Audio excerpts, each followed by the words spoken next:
দুনিয়ার মধ্যে আর কারো সামনে এই মাথা নত করার সুযোগ নেই। এজন্য আল্লামা ইবনে কাসির বলেছেন, ওয়ালাম ইয়ালতাফিতু ইলা ইলাহিন গায়রিহি, আই গায়রিল্লাহ, আল্লাহ ছাড়া দুনিয়ার মধ্যে মানব রচিত যত তন্ত্রমন্ত্র আছে, খোদাদ্রোহী যত মতবাদ আছে, অন্যান্য ধর্মাবলম্বীদের যত উপাস্য আছে, কোনদিকে আল্লাহর বান্দা ইমানদার ভুরুক্ষেপ করতে পারে না, ইমানদারের মাথা নত হইতে পারে না। মাথা নত যদি হয় তাহলে এক আল্লাহর সামনে বসা। নারায়ে তাকবীর, নারায়ে তাকবীর। তন্ত্রমন্ত্রের দিন শেষ, খেলাফতের বাংলাদেশ। নারায়ে তাকবীর। এটা আল্লাহর কোরআনের ঘোষণা। ভালো করে মাথার মধ্যে ঢুকাও। রাজনীতি করো, সমস্যা নেই। ইসলামের সাইনবোর্ড ব্যবহার করে রাজনীতি করবা, তাতেও সমস্যা নেই। কিন্তু ইসলামী সঠিক ধারার রাজনীতিকে বিকৃত করে ইসলামের নামে চালায় দেওয়া, এই অধিকার কাউকে দেওয়া হয় নাই। আল্লাহর কোরআনের রাজনীতি করবা আর আল্লাহর কোরআনের অপব্যাখ্যা করে আল্লাহ দুশমনদের সামনে, বিধর্মীদের মূর্তির সামনে গিয়ে মাথা ঠুকায় পড়বা, এই অধিকার কাউকে দেওয়া হয় না। আদম সন্তানকে যখন আল্লাহ রাব্বুল আলামিন সৃষ্টি করলেন রূহের জগতে, তখন আল্লাহ রাব্বুল আলামিন সমস্ত রূহগুলিকে এক জায়গায় করে একটা প্রশ্ন করেছিলেন। কোরআনে কারীমের মধ্যে প্রশ্নটা এইভাবে আসছে, وَإِذْ أَخَذَ رَبُّكَ مِنْ بَنِي آدَمَ مِنْ ظُهُورِهِمْ ذُرِّيَّتَهُمْ وَأَشْهَدَهُمْ عَلَى أَنفُسِهِمْ أَلَسْتُ بِرَبِّكُمْ قَالُوا بَلَى।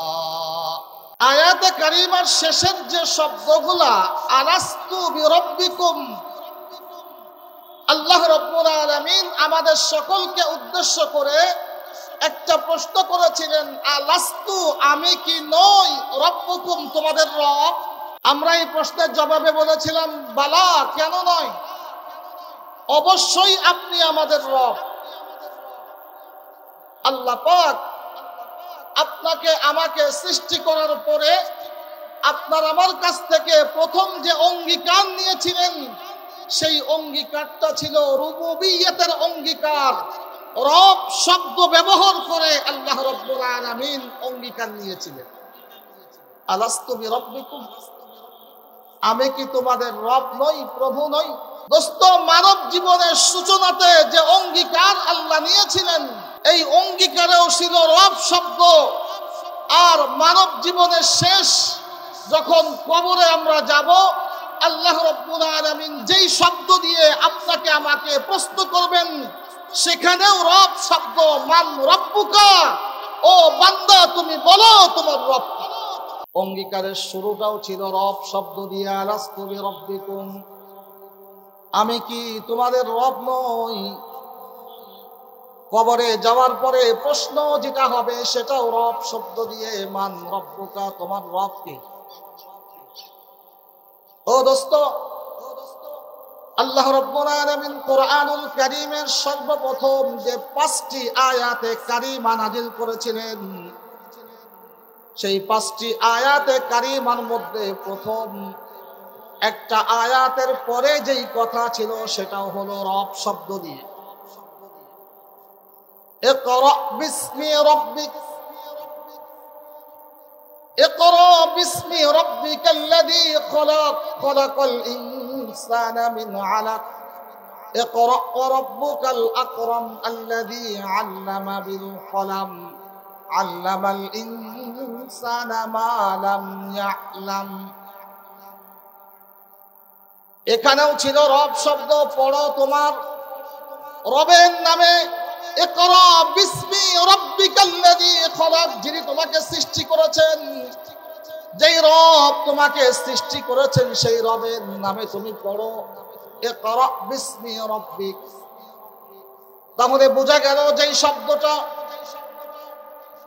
ও দোস্ত, রূহের জগতে আল্লাহ রাব্বুল আলামিন যেই শব্দ দিয়ে আমাদের কাছ থেকে অঙ্গীকার নিয়েছিলেন, কোরআনে কারীম নাজিল করলেন, সেই শব্দ দিয়ে আল্লাহ রাব্বুল আলামিন নিজের পরিচয় তুলে ধরলেন।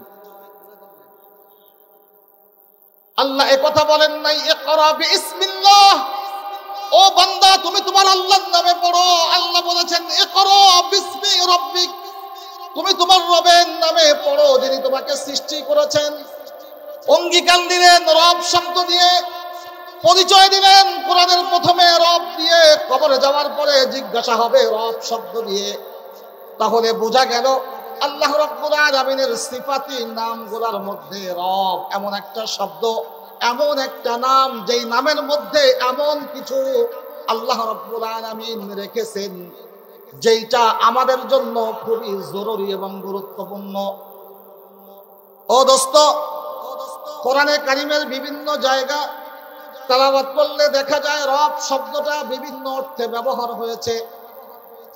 এক জায়গার মধ্যে আল্লাহ রাব্বুল আলামিন বলেন সূরা ইউনূস 11 নম্বর পারা, ইন্না রাব্বাকুমুল্লাহুল্লাযী খালাকাস সামাওয়াতি ওয়াল আরদা ফি সিত্তাতি আইয়ামিন সুম্মা ইসতাওয়া আলাল আরশ।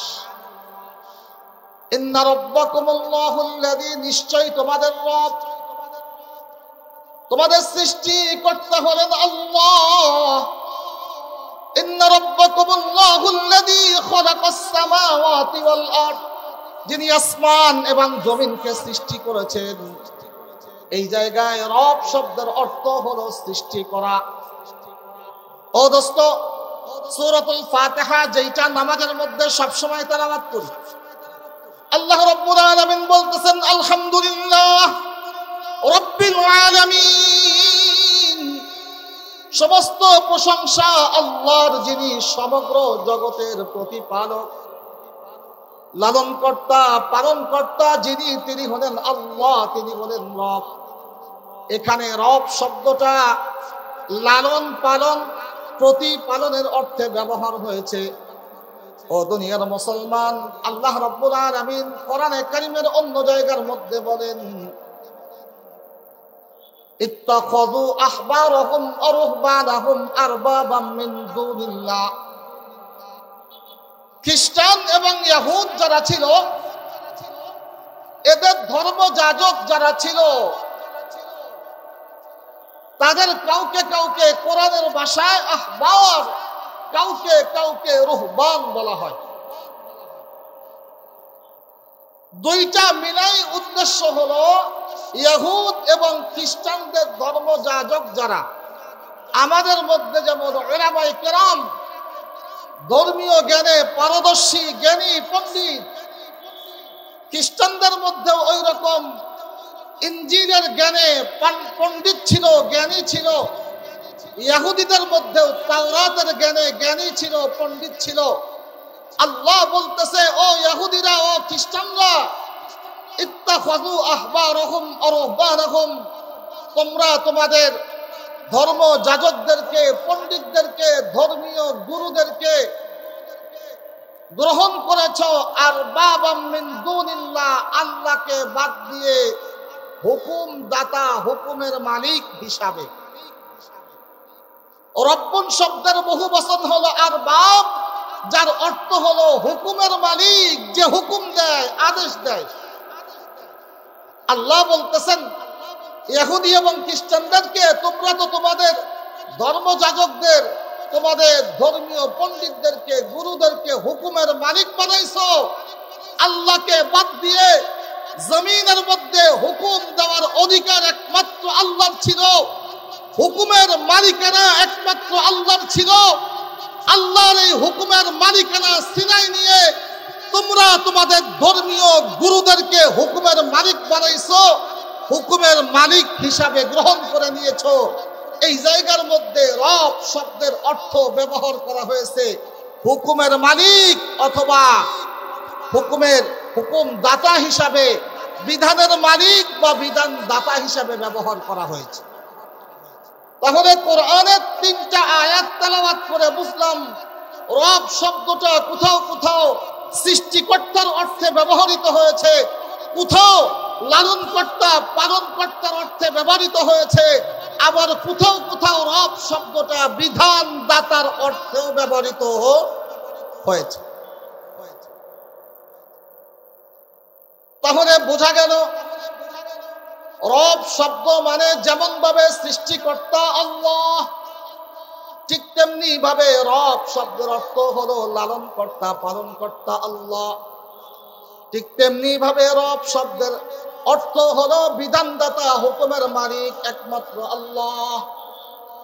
যদি ব্যাপারটা এমন হয় তাহলে ইন্নাল্লাযীনা ক্বালু রাব্বুনাল্লাহ, এই জায়গার মধ্যে আল্লাহ রাব্বুল আলামিন আমাদেরকে কি সংবাদ দিলেন, কি মেসেজ দিলেন? আল্লাহ বুঝাইতে চাইলেন, ও আমার বান্দারা, দুনিয়ার মধ্যে যারা এই কথা বলে ইন্নাল্লাযীনা ক্বালু, নিশ্চয়ই যারা বলে রব্বুনাল্লাহ, আমাদের রব হলেন আল্লাহ, অর্থাৎ আমাদের সৃষ্টিকর্তা হলেন আল্লাহ, আমাদের রব হলেন আল্লাহ, অর্থাৎ আমাদের লালন কর্তা, পালন কর্তা হলেন আল্লাহ। রব্বুনাল্লাহ অর্থাৎ আমাদের বিধানদাতা, হুকুমদাতা হলেন আল্লাহ। সৃষ্টি যিনি করছেন, লালন তিনি করছেন, সুতরাং বিধান দেওয়ার, হুকুম দেওয়ার মালিককে? আরো জোরে বলেন, মালিককে? সৃষ্টি করছেন আল্লাহ, লালন পালন করতেছেন আল্লাহ, বাঁচায় রাখছেন আল্লাহ। ও দোস্ত, বাঁচায় রাখছেন আল্লাহ, খাওয়াইতেছেন আল্লাহ, পড়াইতেছেন আল্লাহ। আপনার আমার জীবনের সমস্ত প্রয়োজনগুলি আল্লাহ রাব্বুল আলামিন আসমান থেকে মিটাইতেছেন। যেই মালিক সৃষ্টি করলেন, যেই মালিক প্রয়োজনগুলো মিটাইতেছেন, সেই মালিক হলেন একমাত্র হুকুমের মালিক, সেই মালিক হলেন একমাত্র বিধানদাতা। সুতরাং দুনিয়ার যেই মানুষগুলা আল্লাহ রাব্বুল আলামিনকে সৃষ্টিকর্তা মানবে, দুনিয়ার যেই মানুষগুলা আল্লাহ রাব্বুল আলামিনকে লালন কর্তা, পালন কর্তা মানবে, দুনিয়ার যেই মানুষগুলা আল্লাহ রাব্বুল আলামিনকে একমাত্র আসমান এবং জমিনের মধ্যে বিধানদাতা হিসাবে মেনে নিবে, এবং শুধু মেনে নিয়ে খেলতে হবে না, সুম্মাস্তাকামু, এই কথার পরে দৃঢ় থাকবে, মজবুত থাকবে। কথা বুঝাইতে পারছি কিনা? সৃষ্টিকর্তা আল্লাহ, এটা তো সবাই মানে, ঠিক না বেঠিক? পালন কর্তা আল্লাহ, এটাও সবাই মানে, কিন্তু বিধানদাতা এটা সবাই মানে? বুঝে থাকলে বলেন, বিধান দেওয়ার ক্ষমতা একমাত্র আল্লাহর। আসমানের মালিক যেহেতু আল্লাহ, জমিনের মালিক আল্লাহ, সমস্ত কায়নাতের মালিক আল্লাহ, জমিনের প্রত্যেকটা ইঞ্চি ইঞ্চি মাটিতে বিধানও চলবে আল্লাহ। কিন্তু এই কথা কি সবাই মানে? বিধানদাতা আল্লাহ, এ কথা মানতে চায় না। আল্লাহর বিধান জমিনের মধ্যে চলবে, এ কথা মানতে চায় না।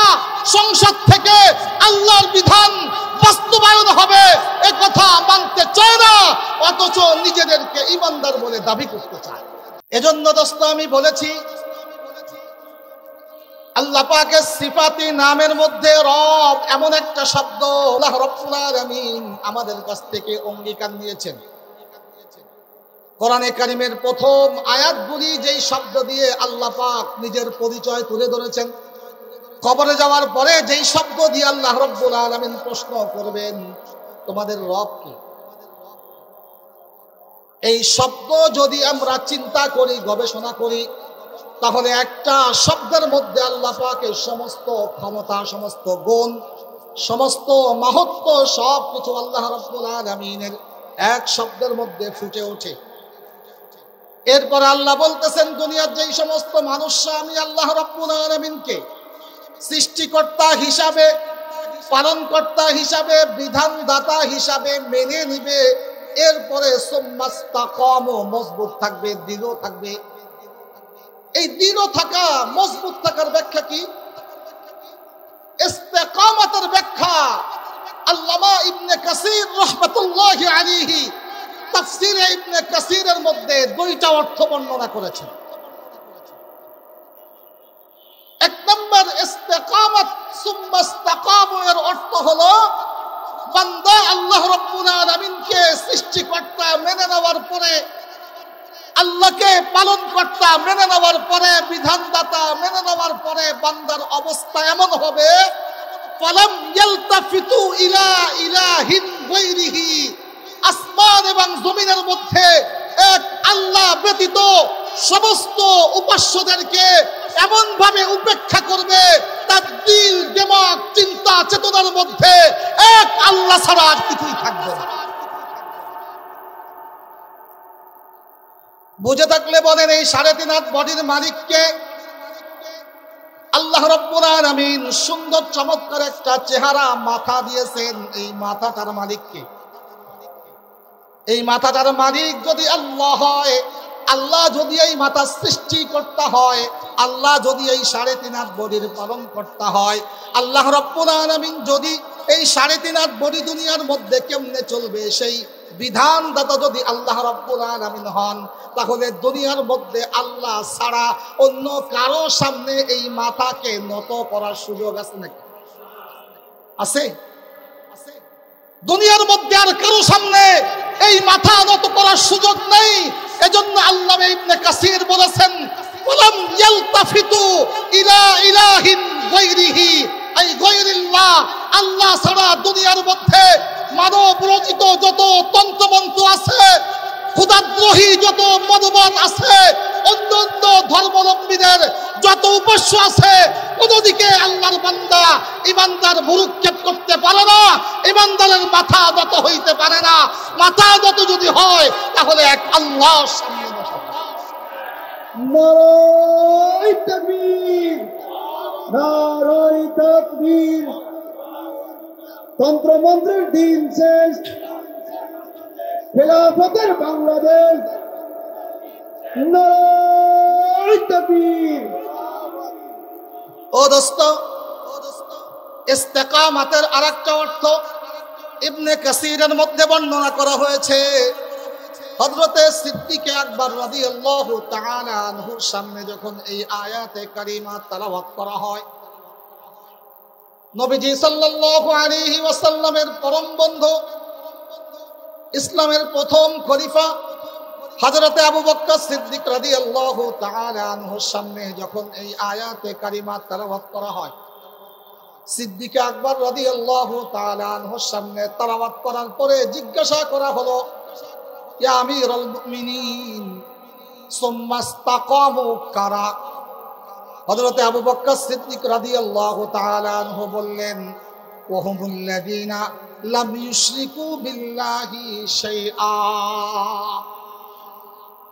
ইস্তিকামত, তারা ইস্তিকামতের পরে তারা আছে, সুদৃঢ় অবস্থানের পরে তারা আছে, আল্লাযীনা লাম ইউশরিকু বিল্লাহি শাইআ, তারা জগতের মধ্যে আল্লাহ রাব্বুল আলামিনের সাথে কোনো কিছুকে শরীক করে না। আল্লাহর পরে বিশ্বাস স্থাপন করার পরে, ঈমান আনার পর থেকে শুরু করে মৃত্যু পর্যন্ত এক আল্লাহ ছাড়া কারো সামনে মাথা নত করে নাই, আল্লাহর পক্ষে ছাড়া কারো পক্ষে জবান চালায় নাই, আল্লাহর পক্ষে ছাড়া কারো পক্ষে জমিনের মধ্যে কদম মারে নাই। দোস্ত, যারা এই অবস্থানের পরে আছে তারাই হলো মুস্তাকাম। এখন বুঝে থাকলে বলেন, সুম্মাস্তাকামুর ব্যাখ্যা যদি এইটা হয়, ওহুমুল্লাযীনা লাম ইউশরিকু বিল্লাহি শাইআ, এরা হলো ওই সমস্ত মানুষ যারা আল্লাহ রাব্বুল আলামিনের সঙ্গে কোনো কিছুকে শরীক করে না, কোনো অবস্থাতেই না, কোনো সময় না।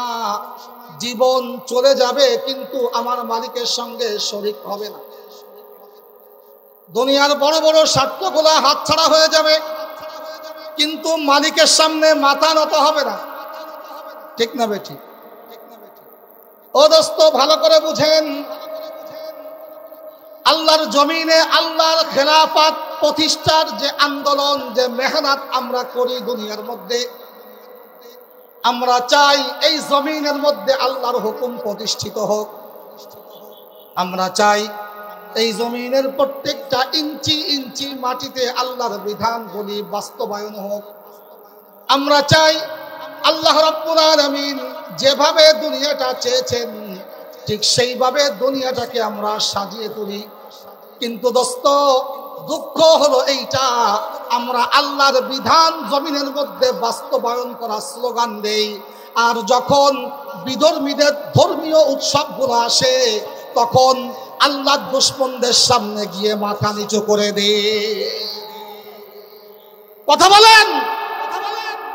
আরে আল্লাহর জমিনে খেলাফত প্রতিষ্ঠার স্বপ্ন দেখি, স্বপ্ন দেখো, ভালো কথা, সমস্যা নেই, কিন্তু ইস্তেকামতের অর্থ যদি লাম ইশরিকু বিল্লাহি শাইআ হয়ে থাকে, তাহলে দুনিয়ার মধ্যে খেলাফত প্রতিষ্ঠার জন্য কোন বেঈমানের মূর্তি পূজকদের উপাসনালয়ে গিয়ে মাথা নত করার কোন সুযোগ নাই।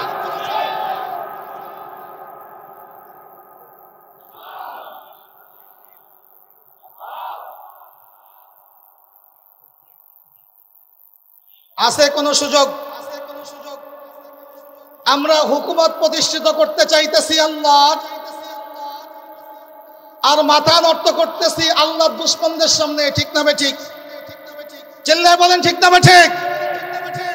হুকুমত প্রতিষ্ঠিত করতে চাইতেছি আল্লাহর, হুকুম বাস্তবায়ন হবে সংসদে আল্লাহর, স্বপ্ন দেখতেছি, আর আল্লাহর দুশমনদের সামনে গিয়ে কুর্নিশ করে মাথা নত করে দিয়ে আল্লাহর প্রশংসা ছেড়ে দিয়ে আল্লাহর দুশমনদের প্রশংসা করতেছি। এই যে রাস্তা অবলম্বন করতেছি, এটা কি সঠিক রাস্তা না ভুল রাস্তা? যদি এই রাস্তা অবলম্বন করে আমরা সামনের দিকে চলি, তাহলে এই জমিনে কিয়ামত পর্যন্ত খেলাফত প্রতিষ্ঠা সম্ভব। বুঝে থাকলে বলেন সম্ভব।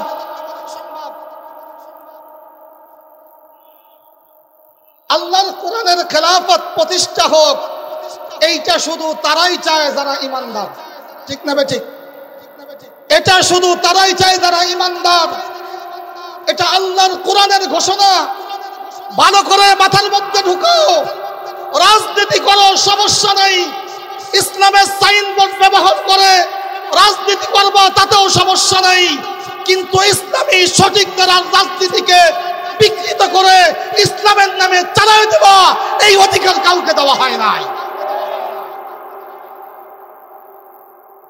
আল্লাহর কোরআনের রাজনীতি করবা আর আল্লাহর কোরআনের অপব্যাখ্যা করে আল্লাহর দুশমনদের সামনে, বিধর্মীদের মূর্তির সামনে গিয়ে মাথা ঠুকায় পড়বা, এই অধিকার কাউকে দেওয়া হয় না। এতে আর যাই হোক, ইসলাম প্রতিষ্ঠিত হবে, ক্ষমতা প্রতিষ্ঠিত হতে পারে, 2, 4, 5, 10 জন 20 জন এমপি হতে পারে, 2-4টা মন্ত্রীও কপাল গুনে পেয়ে যেতে পারে, কিন্তু ইসলাম প্রতিষ্ঠিত কোনোদিনও হবে না। কারণ এইটা সাহাবায়ে কেরামের রাস্তা না, এইটা সাহাবাওয়ালা ইমানদারের পরিচয় না, এইটা খুলাফায়ে রাশিদিনের রেখে যাওয়া খেলাফত প্রতিষ্ঠার আদর্শ না, এইটা ভিন্ন কোন চিন্তা থেকে গড়ে ওঠা আদর্শ। এইটা সাহাবায়ে কেরামের আমল আদর্শ বিবর্জিত, ভিন্ন বিকৃত মানসিকতা থেকে বের হয়ে আসা আদর্শ। এই আদর্শ দিয়ে খেলাফত প্রতিষ্ঠা সম্ভব নয়। এখান থেকে বের হয়ে আসতে হবে। আমি এই কথার দ্বারা এই কথা বলবো না যে অন্য কোন ধর্ম অবলম্বীদের সাপোর্ট ক্ষমতায় যাওয়ার জন্য প্রয়োজন নাই, আমি এই কথা বলবো না। কিন্তু ভিন্ন কোন ধর্ম অবলম্বীরা আল্লাহর জমিনে আল্লাহর খেলাফত প্রতিষ্ঠার সহযোদ্ধা হবে, সহকর্মী হবে, পৃথিবীর ইতিহাস থেকে এই পর্যন্ত আজ পর্যন্ত কোন নজির নাই। হতেই পারে না। আমি দল করতেছি, ইসলামী দল, অথচ আমার মধ্যে ইস্তেকামত নাই। ওয়ালাম ইশরিকু বিল্লাহি শাইআন অন্তর্ভুক্ত হইতেছি আমি শিরিক করতেছি, আমি শিরিকের গুণগান করতেছি, আমি শিরিকের সাপোর্ট করতেছি, আর আমি চিন্তা করতেছি যে আমি ঈমানদার, আমার দ্বারা খেলাফত প্রতিষ্ঠা হবে। ও দোস্ত, আল্লাহ রাব্বুল আলামিন কোরআনে কারীমের মধ্যে শিরিক সম্পর্কে অনেক শক্ত কথা বলছেন। আল্লাহ তাবারাক ওয়া তাআলা বলেন, ইন্নাল্লাহা লা ইয়াগফিরু আন ইউশরাকা বিহি ওয়া ইয়াগফিরু মা দুনা যালিকা লিমান ইয়াশা। ইন্নাল্লাহা লা ইয়াগফিরু আন ইউশরাকা বিহি ওয়া ইয়াগফিরু মা দুনা যালিকা লিমান ইয়াশা। আল্লাহ রাব্বুল আলামিন বান্দার শিরক ছাড়া যত গুনাহ আছে সমস্ত গুনাহগুলি আল্লাহ চাইলে মাফ করে দিতে পারেন, কিন্তু বান্দা যখন আল্লাহর সাথে শিরক করে ওই গুনাহ আল্লাহ রাব্বুল আলামিন মাফ করেন না। আল্লাহ বলেন, ইন্নাশ শিরকা লা যুলমুন আযীম। শিরক হলো আল্লাহর জাতের পরে সবথেকে বড় অবিচার, সবথেকে বড় অত্যাচার, জুলুম।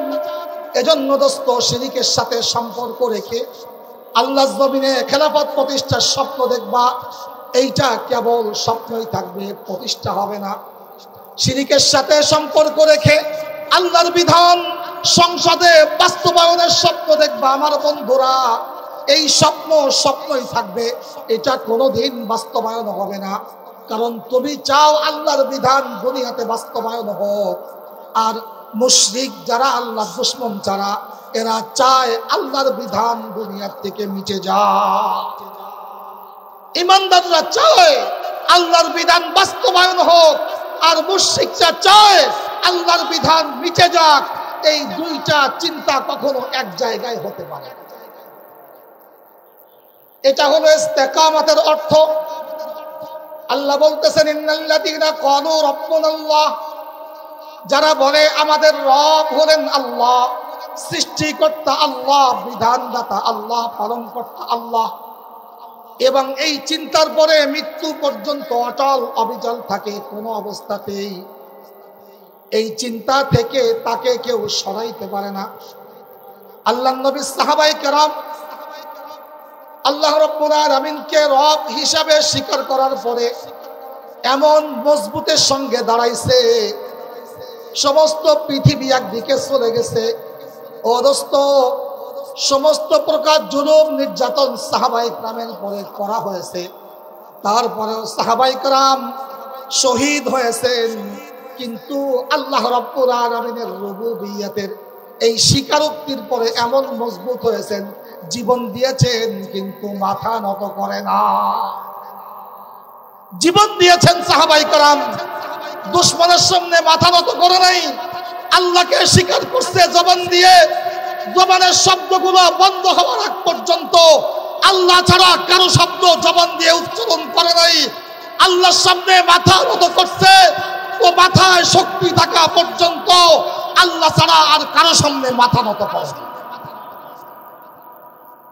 আল্লাহ রাব্বুল আলামিন আয়াতে কারিমার পরবর্তী অংশের মধ্যে যেই সুসংবাদগুলি দিতেছেন, দুনিয়ার যেই সমস্ত বান্দারা আমি আল্লাহ রাব্বুল আলামিনকে এইভাবে রব হিসাবে স্বীকার করে তারপরে মজবুত থাকে, দৃঢ় থাকে, শক্ত থাকে, তাদের প্রথম পুরস্কার হলো তাতানাজ্জালু আলাইহিমুল মালাইকা আল্লা তাখাফু ওয়া লা তাহজানু ওয়া আবশিরু বিল জান্নাতিল্লাতী কুনতুম তুআদুন। ও বান্দা, যদি তুমি এই অবস্থার পরে থাকো এবং এই অবস্থায় থাকতে থাকতে যদি তুমি দুনিয়ার থেকে চলে যাও, তোমার যখন দুনিয়ার থেকে চলে যাওয়ার সময় হবে, বান্দা সুসংবাদ নাও, আমার ফেরেশতারা তোমাকে আসমান থেকে অভ্যর্থনা জানাবে। এই আয়াতের ব্যাখ্যার মধ্যে নবীজি সাল্লাল্লাহু আলাইহি ওয়াসাল্লামের একখানা হাদিস আছে। হযরতে বারা ইবনে আযিব রাদিয়াল্লাহু তাআলা আনহু থেকে বর্ণিত, তিনি বলেন, আল্লাহর নবী সাল্লাল্লাহু আলাইহি ওয়াসাল্লাম একবার এক আনসারী সাহাবীর জানাজার মধ্যে গেলেন। জানাজা হয়ে গেল, সাহাবী দাফন হয়ে গেল। নবীজি সাল্লাল্লাহু আলাইহি ওয়াসাল্লাম ওই সাহাবীর কবরের পাশে বসে আছেন। فجلس النبي صلى الله عليه وسلم, হযরতে বারা ইবনে আযিব বলেন, আমরা লক্ষ্য করলাম আল্লাহর নবী সাল্লাল্লাহু আলাইহি ওয়াসাল্লাম ওই সাহাবীর কবরের কাছে বসে গেলেন। ফাজালাসনা মাহু, নবীজিকে বসতে দেখে আমরাও নবীজির পাশে বসে পড়লাম। ওয়াফি ইয়াদিহি উদুন ইয়ানকুতু বিহি ফিল আরদ, বারা ইবনে আযিব বলেন নবীজি সাল্লাল্লাহু আলাইহি ওয়াসাল্লামের হাতে একখানা লাঠি ছিল, যেই লাঠি দিয়ে আল্লাহর নবী সাল্লাল্লাহু আলাইহি ওয়াসাল্লাম মাটি খুঁড়তেছিলেন। আনমনে নবীজি সাল্লাল্লাহু আলাইহি ওয়াসাল্লাম হাতের লাঠি দিয়ে মাটি খুঁড়তেছেন। আমরা লক্ষ্য করতেছি আল্লাহর নবী মাটি খুঁড়েন আর কি যেন চিন্তা করেন। গভীর চিন্তায় মগ্ন সরওয়ারে দো আলম নবী মুহাম্মদুর রাসূলুল্লাহ সাল্লাল্লাহু আলাইহি ওয়াসাল্লাম গভীর চিন্তায় মগ্ন। এভাবে আল্লাহর নবী অনেকক্ষণ পর্যন্ত চলে গেলেন। হঠাৎ করে নবীজি সাল্লাল্লাহু আলাইহি ওয়াসাল্লাম মাথা উঠায়ে একটা শব্দ দুবার অথবা তিনবার বললেন। শব্দটা হলো, আল্লাহর নবী সাল্লাল্লাহু আলাইহি ওয়াসাল্লাম আমাদেরকে লক্ষ্য করে বললেন, ওগো আমার সাহাবীরা, ইস্তাঈযু বিল্লাহি মিন আযাবিল কবর, তোমরা কবরের আযাব থেকে আল্লাহ রাব্বুল আলামিনের কাছে পানাহ চাও। কবরের আযাব থেকে আল্লাহর কাছে পানাহ চাও। আমার সাহাবারা কবরের আযাব থেকে আল্লাহর কাছে পানাহ চাও, কবরের আযাব থেকে আল্লাহর কাছে পানাহ চাও। বারা ইবনে আযিব বলেন এই কথাটা আল্লাহর নবী দুইবার অথবা তিনবার বলেছিলেন, ইস্তাঈযু বিল্লাহি মিন আযাবিল কবর। এই কথা বলার পরে নবীজি সাল্লাল্লাহু আলাইহি ওয়াসাল্লাম বলেন, ওগো আমার সাহাবীরা, তোমরা ভালো করে শুনে নাও, যখন কোন ঈমানদার বান্দা মৃত্যুর সময় চলে আসে, মুমূর্ষু অবস্থায় চলে যায়, মালাকুল মউত আসার সময় হয় এবং ওই বান্দা দুনিয়া থেকে চলে যাবে নিশ্চিত, আল্লাহর ফয়সালা হয়ে যায়। এই অবস্থা যখন কোন ঈমানদার বান্দার হয়, আল্লাহর নবী বলেন, নাযালাত আলাইহি মালাইকাতুম মিনাস সামাহ, যখন কোন ঈমানদার বান্দা মৃত্যুর মুখোমুখি দাঁড়ায়, মুমূর্ষু অবস্থায় মৃত্যুর পথ যাত্রী প্রহর গুনতে থাকে, তখন ওই বান্দার কাছে আল্লাহ রাব্বুল আলামিনের পক্ষ থেকে, আসমান থেকে আল্লাহর একদল ফেরেশতা, যাদের চেহারাগুলি সাদা ধবধবে উজ্জ্বল চকচকে চেহারা বিশিষ্ট একদল ফেরেশতা ওই বান্দার কাছে হাজির হয়। বান্দার কাছে হাজির হয়। যখন বান্দার মারা যাওয়ার সময় হয়, ওই ফেরেশতারা আসে। ও দোস্ত, নবীজি সাল্লাল্লাহু আলাইহি ওয়াসাল্লাম বলেন, কাআন্না উজুহাহুমুশ শামস, ও আমার সাহাবারা, ওই ফেরেশতাদের চেহারা এত উজ্জ্বল, এত ধবধবে, এত চকচকে সাদা চেহারা, কেমন যেন প্রত্যেকটা ফেরেশতা এক একটা উজ্জ্বল সূর্যের মতো জ্বলজ্বল করতে থাকে। ফেরেশতারা আসে, ওই আল্লাহর বান্দা ঈমানদার বান্দার পাশে বসে। আল্লাহর নবী সাল্লাল্লাহু আলাইহি ওয়াসাল্লাম বলেন, মাহু কাফানুম মিন আকফারিল জান্নাহ ওয়া হানুতুম মিন হানিতিল জান্নাহ, ওই ফেরেশতাদের কাছে জান্নাতের কাফন থাকে। ফেরেশতারা সাথে করে জান্নাত থেকে কাফনের কাফন নিয়ে আসে। ফেরেশতারা জান্নাত থেকে সুগন্ধি সাথে করে নিয়ে আসে। মালাকুল মউতের অপেক্ষা করতে থাকে। যখন মালাকুল মউত ঈমানদার বান্দার কাছে তার জানটা নেওয়ার জন্য উপস্থিত হয়, নবীজি সাল্লাল্লাহু আলাইহি ওয়াসাল্লাম বলেন, মালাকুল মউত এমন ভাবে ওই ঈমানদার বান্দার জানটা সহজ করে কবজ করে নেয়, কেমন যেন একটা খালি গ্লাসের মধ্যে শেষের এক ফোঁটা এক বিন্দু পানি, গ্লাসটা উপর করে দিলে, জগটা উপর করে দিলে, ওই এক ফোঁটা পানি যেমন জগের ভিতর থেকে, গ্লাসের ভিতর থেকে সহজে জমিনের মধ্যে পড়ে যায়, কোন ইমানদার বান্দার জান যখন মালাকুল মউত কবজ করে তখন ওই রকম সহজ করে ওই বান্দার জান মালাকুল মউত নিয়ে যায়। সুবহানাল্লাহ। ও দোস্ত, এটা হলো ওই ইমানদার বান্দার হালাত, যে ইমানদার বান্দা বলেছিল রব্বুনাল্লাহ, শুধু বলে ক্ষান্ত হয় নাই, সুম্মাস্তাকামু, মৃত্যু পর্যন্ত তারপরে মজবুত থেকেছে। শুধু বলে ক্ষান্ত হয় নাই, তার জীবনের প্রত্যেকটা শ্বাস প্রশ্বাস, প্রত্যেকটা কথা, প্রত্যেকটা আওয়াজ আল্লাহ রাব্বুল আলামিনের পক্ষে দিয়েছে। শেষ নিঃশ্বাস পর্যন্ত আল্লাহর রুবুবিয়্যাতের ইকরারের পরে নিঃশ্বাস ত্যাগ করেছে। তার মৃত্যুর হালাত হলো এই, যখন সে মৃত্যুবরণ করবে ফেরেশতারা তার কাছে আসবে, তাকে সাধুবাদ জানাবে, অভ্যর্থনা জানাবে, সুসংবাদ দিতে থাকবে এবং জান্নাতের সুসংবাদ দিবে। জান্নাতুল্লাতী কুনতুম তুআদুন। ও আমার বান্দারা, ও আমার ভাইরা, ও আল্লাহর বান্দারা, তুমি দুনিয়াতে কষ্ট করেছো, আমার রুবুবিয়্যাতের ইকরারের পরে চলতে গিয়ে জুলুম সহ্য করেছো, কারাবরণ করেছো, ঘর ছেড়েছো, বাড়ি ছেড়েছো, বিবি বাচ্চাদের আদর সোহাগ ভালোবাসা থেকে বঞ্চিত হয়েছো।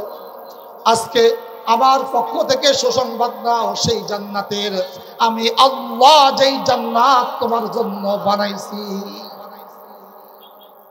তাতানাজ্জালু আলাইহিমুল মালাইকা, আল্লাহ রাব্বুল আলামিন মৃত্যুর সময় এই সমস্ত ঈমানদার বান্দাদের কাছে ফেরেশতা পাঠাবেন। ফেরেশতারা এসে বলতে থাকবে, আল্লাহ তাখাফু ওয়ালা তাহজানু। ও আমার বন্ধুরা, ভয় নেই, আল্লাহ তাখাফু, কোনো ভয় করো না, তোমার সামনে কবর একটা ঘাঁটি আছে, কোনো ভয় নেই। তোমার সামনে হাসর ঘাঁটি আছে, কোনো ভয় নেই। তোমার সামনে ফুলসিরাত আছে, কোনো ভয় নাই। তোমার সামনে জাহান্নাম আছে, কোনো ভয় নাই। আল্লাহ তাখাফু, তুমি কোনো ভয় করো না। নাহনু আউলিয়াউকুম ফিল হায়াতিদ দুনিয়া, দুনিয়াতে যেমন আমরা তোমার বন্ধু ছিলাম, তুমি এখন দুনিয়া থেকে চলে যাইতেছো, কবরে যাবা, কবরে যাওয়ার পরেও আমরা তোমার বন্ধু থাকবো। কবরের থেকে হাসরের ময়দানে উঠবা, তখনও আমরা তোমার পাশে বন্ধু থাকবো। হাসরের ময়দান থেকে যখন তুমি জান্নাতের দিকে রওনা দিবা, তখনও আমরা তোমার বন্ধু, তোমার পাশে থাকবো। ও বন্ধু, তুমি জান্নাতে না যাওয়া পর্যন্ত আমরা তোমার সঙ্গে সঙ্গে থাকবো।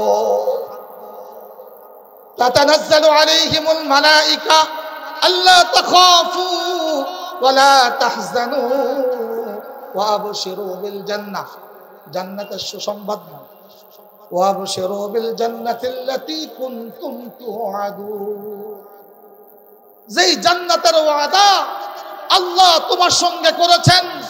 আরে যেই জান্নাত পাওয়ার জন্য তুমি দুনিয়াতে এমপি পদ পাইতে পাইতে ছেড়ে দিয়েছো, যেই জান্নাতের জন্য মুক্তি হওয়ার সমূহ সম্ভাবনাকে কুরবানি করে দিয়েছো, যেই জান্নাতের জন্য বছরের পরে বছর কারাবরণ করেছো, যেই জান্নাতের জন্য ঘর বাড়ি ছেড়ে দিয়ে পালিয়ে পালিয়ে দিন যাপন করেছো, ও আমার বান্দা, আজকে তুমি আমার সামনে আসছো, সেই জান্নাত আমি তোমার জন্য দরজা খুলে দিলাম। ওয়া আবশিরু বিল জান্নাতিল্লাতী কুনতুম তুআদুন। ও বান্দা, সেই জান্নাতের সুসংবাদ নাও, যেই জান্নাতের ওয়াদা আমি আল্লাহ রাব্বুল আলামিন তোমাদের সাথে করেছিলাম। ও দোস্ত, এভাবে ফেরেশতারা একটার পর একটা সুসংবাদ দিতে থাকবে ওই সমস্ত ঈমানদার বান্দাদের, যারা আল্লাহ রাব্বুল আলামিনের রুবুবিয়্যাতে স্বীকার করেছে এবং মৃত্যু পর্যন্ত ইস্তেকামাতের সাথে থেকেছে, এদিক ওদিক যায় নাই, সুবিধাগুলো দেখে নাই, দুনিয়াতে বুঝে শুনে অসুবিধার পথগুলা বেছে নিয়েছে। ও বান্দা, তুমি জানতা তুমি যেই পথে যাইতেছো, এই পথে গেলে তোমার কারাগার হবে তোমার ঘর। ও বান্দা, তুমি জানতা তুমি যেই পথে হেঁটেছো এই পথে হাঁটলে লাঞ্ছনা তোমার সাথী। ও বান্দা, তুমি যেই পথে চলেছো ওই পথে চললে দুনিয়াতে অপমান গঞ্জনা তোমার সাথী। তুমি জেনে শুনে আমি আল্লাহ রাব্বুল আলামিনের সন্তুষ্টির জন্য সেই পথকে বেছে নিয়েছো। আরামের বিছানা ছেড়ে কারাগারের কষ্টের দিনগুলোকে বেছে নিয়েছো।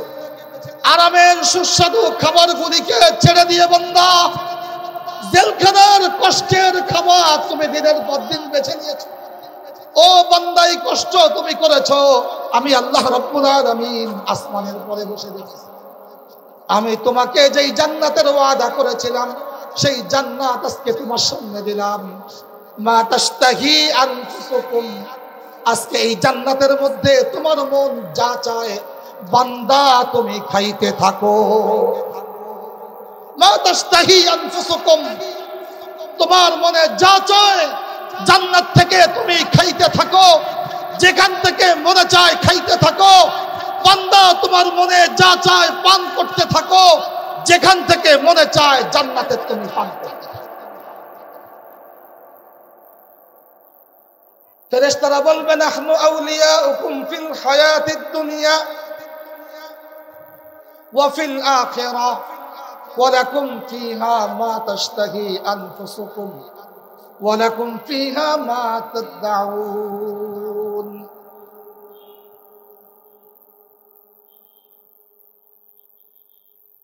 ফেরেশতারা বলবে নাহনু আউলিয়াউকুম ফিল হায়াতিদ দুনিয়া, দুনিয়াতে আমরা তোমাদের বন্ধু ছিলাম। বোঝা থাকলে বলেন, দুনিয়াতে ইমানদারদের বন্ধু কে? সিল্লায় বলেন কে? আল্লাহ বলেন আল্লাহু ওয়ালিয়্যুল্লাযীনা আমানু ইখরিজুহুম মিনাজ যুলুমাতি ইলান নূর। আল্লাহ হলেন ইমানদারদের বন্ধু। আল্লাহু ওয়ালিয়্যুল্লাযীনা আমানু, আল্লাহ হলেন ইমানদারদের বন্ধু। ইখরিজুহুম মিনাজ যুলুমাতি ইলান নূর, আল্লাহ রাব্বুল আলামিন তার বন্ধুদেরকে শিরিকের অন্ধকার জীবন থেকে মুক্ত করে ঈমানের আলোক উজ্জ্বলময় জীবন আল্লাহ তার বান্দাদেরকে দান করে। ও দোস্ত, ভালো করে বুঝেন, আল্লাহু ওয়ালিয়্যুল্লাযীনা আমানু, আল্লাহ হলেন সেই সমস্ত ইমানদারদের বন্ধু। আল্লাহ তাদেরকে ইখরিজুহুম মিনাজ যুলুমাত, শিরিক কুফরের অন্ধকারের অভিশপ্ত জীবন থেকে বের করে নিয়ে ভালোবেসে মহব্বত করে আল্লাহ তার বন্ধুদেরকে ঈমানের আলোক উজ্জ্বলময় সুন্দর জান্নাতি জীবন আল্লাহ তাদেরকে দান করে। এজন্য ফেরেশতারা বলতেছেন নাহনু আউলিয়াউকুম, দুনিয়াতে আমরা তোমাদের বন্ধু ছিলাম, আখিরাতেও তোমাদের বন্ধু থাকবো। দুনিয়াতেও তোমাদের রাস্তা ছাড়ি নাই, দুনিয়াতেও তোমাদের পিছু ছাড়ি নাই, তোমাদের পিছে পিছে ছিলাম। আল্লাহ যেহেতু তোমাদের বন্ধু, তোমরা যেহেতু আল্লাহর বন্ধু, এজন্য তোমরা আমাদেরও বন্ধু। বন্ধু হিসাবে তোমাদের সাথেই ছিলাম, কখনো সাথ ছাড়ি নাই। ও দোস্ত, তাফসীর ইবনে কাসীরের মধ্যে আল্লামা ইবনে কাসীর উল্লেখ করেছেন ফেরেশতারা দুনিয়াতে এমন বন্ধুত্বের ওয়াদা করেছেন কোরআনের মধ্যে। ও দোস্ত, ফেরেশতারা বলেন তোমরা দুনিয়ার থেকে চলে যাবে, চিন্তা করো না। তুমি চলে যাওয়ার পরে তোমার পিছে তোমার সন্তান, তুমি চলে যাওয়ার পরে তোমার পিছনে তোমার পরিবার, তুমি চলে যাওয়ার পরে তোমার পিছনে তোমার বাবা, তোমার মা, অসহায় এতিম সন্তানদের নিয়ে তুমি চিন্তা করো না। ও ইমানদার, তুমি তো আল্লাহর জন্য জীবন দিয়ে দিলা, আল্লাহ তোমার পিছনের পরিবারের জিম্মাদার হয়ে গেল, কোন চিন্তা নেই। আরে যুবক, বিবাহ করেছো, চিন্তা করতেছো এখন যদি আন্দোলনে নেমে যাই তাহলে আমি শহীদ হয়ে গেলে আমার পরিবারের কি হবে? আল্লাহ বলেন ও আমার বান্দা, তুমি চিন্তা করো না, তুমি শাহাদাত বরণ করবা, তোমার পরিবারের জিম্মাদার আমি আল্লাহ নিজে হয়ে যাব। আল্লাহর ওয়াদা। আল্লাহ তাখাফু, ভয় করো না, ওয়ালা তাহজানু, কোনো চিন্তা নাই তোমার। তোমার পরিবার রেখে এসছো, আমি দেখবো, কোনো চিন্তা নাই। তোমার বিবি রেখে এসছো, তার ফয়সালা আমি করব, কোনো চিন্তা নাই। তোমার এতিম সন্তান রেখে আসছো, তার জিম্মাদার আমি হব, কোনো চিন্তা নাই। তোমার সমস্ত পরিবারের জিম্মাদারি স্বয়ং আমি আল্লাহ নিয়ে নেব। মুহতারাম হাজিরিন, এজন্য ফেরেশতারা বলেন, নাহনু আউলিয়াউকুম ফিল হায়াতিদ দুনিয়া, দুনিয়াতেও আমরা তোমাদের বন্ধু ছিলাম, ওয়া ফিল আখিরা, এবং আখিরাতেও তোমাদের বন্ধু থাকব। দুনিয়াতেও যেমন ভাবে আমরা তোমাদেরকে দুশমনের হাতে এমনি এমনি ছেড়ে দেই নাই, আখিরাতেও তোমাদেরকে আমরা ছেড়ে দিব না। তোমাদেরকে জান্নাত পর্যন্ত পৌঁছায় দেওয়া আমাদের দায়িত্ব। যখন তোমরা জান্নাতে চলে যাবা, ও দোস্ত, জান্নাতে চলে যাওয়ার পরে ফেরেশতারা বলেন, আল্লাহ বলতেছেন, নাহনু আউলিয়াউকুম ফিল হায়াতিদ দুনিয়া ওয়া ফিল আখিরা ওয়া লাকুম ফিহা মা তাশতাহি আনফুসুকুম ওয়া লাকুম ফিহা মা তাদউন নুজুলাম মিন গফুরির রহিম। এইটা হলো তোমাদের আল্লাহ ক্ষমাশীল পরম দয়ালু আল্লাহর পক্ষ থেকে তোমাদের জন্য বিশেষ আপ্যায়ন, অভ্যর্থনা। সুতরাং তোমরা এই দিনের অপেক্ষা করতে থাকো। ও দোস্ত, আমার সর্বশেষ কথা হলো এইটা, যে আল্লাহর জমিনে আল্লাহর দ্বীনকে প্রতিষ্ঠার জন্য, আল্লাহর জমিনে আল্লাহর হুকুমত কায়েমের জন্য যেই মাথা, যেই হাত আল্লাহর জন্য উঁচু করছি, এই মাথা, এই হাত আল্লাহ ছাড়া আর যেন কারো সামনে নত না হয়। আল্লাহ রাব্বুল আলামিন আমাদের সকলকে তৌফিক দান করেন। নাসরুম মিনাল্লাহ, ফাতহুন করিব, ওয়া বাশশিরিল মুমিনিন।